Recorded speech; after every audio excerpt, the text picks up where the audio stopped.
Lot's story is a wild warning, and Genesis 19, verses 5 to 8, puts it all on display. The men of Sodom surround Lot's house, demanding to abuse his guests. Lot, desperate, offers his own daughters instead. Now, let's not sugarcoat it. This is messed up, but it shows just how far Lot had drifted from God's heart. He was living in Sodom, but Sodom was also living in him. Instead of being a light, Lot and his family got swept up in the city's darkness. They didn't spread God's message or stand for righteousness.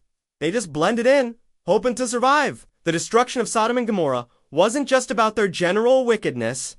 It was about the total absence of righteousness. There wasn't even a handful of people standing for God. Lot's actions, trying to protect the angels by his own means, actually blocked the city's chance to encounter God.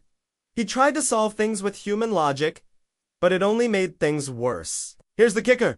Lot couldn't save himself or anyone else. He was powerless. It was God who stepped in, sending angels to drag Lot and his family out. That right there is the gospel. Humans can't save themselves, no matter how hard they try. Only God can rescue us from destruction. Lot's story is a mirror for us. When we trust ourselves or try to fit in with the world, we end up lost. But when we trust God, even in our weakness, He delivers us. Ngunit ang mga lalaki ng Sodoma ay masama at makasalanan sa harap ng Panginoon ng labis. Genesis 13. Talata 13 kay JV. Ang kwento ni Lot ay isang matinding babala, at ang Genesis 19, talata 5 hanggang 8 ay nagpapakita ng lahat ng ito.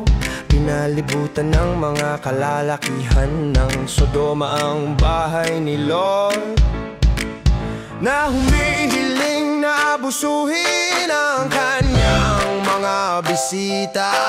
Si Lot sa desperasyon ay naggalok na lang ng sarili niyang mga anak. Ngayon, huwag na natin paligoy-ligoyin, magulo ito, pero ipinapakita nito kung gaano nakalayo ang nalayo ni Lot.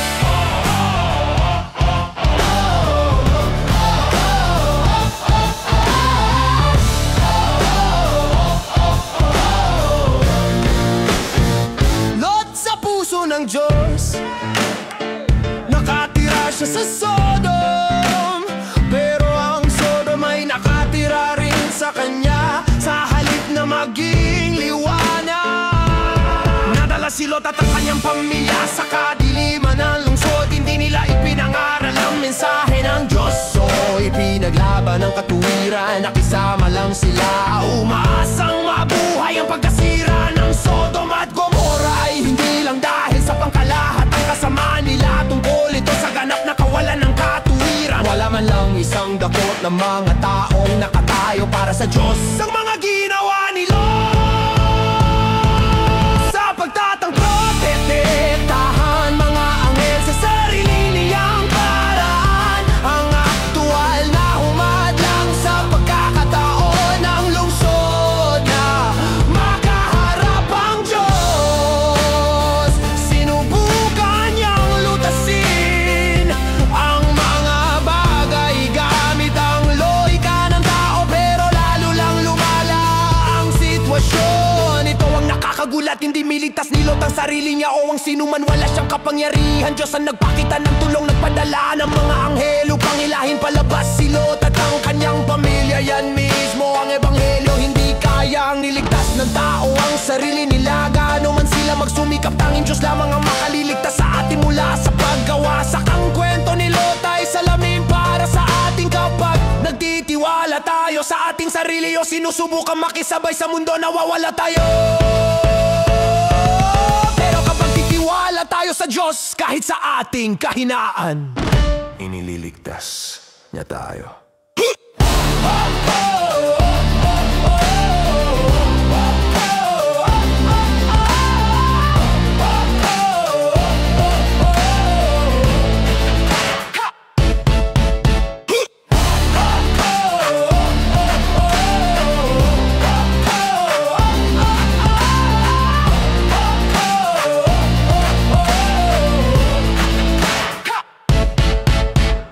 Paki-share po ang channel para sa kaluwalhatian ng Diyos. Si Jesus ay Hari.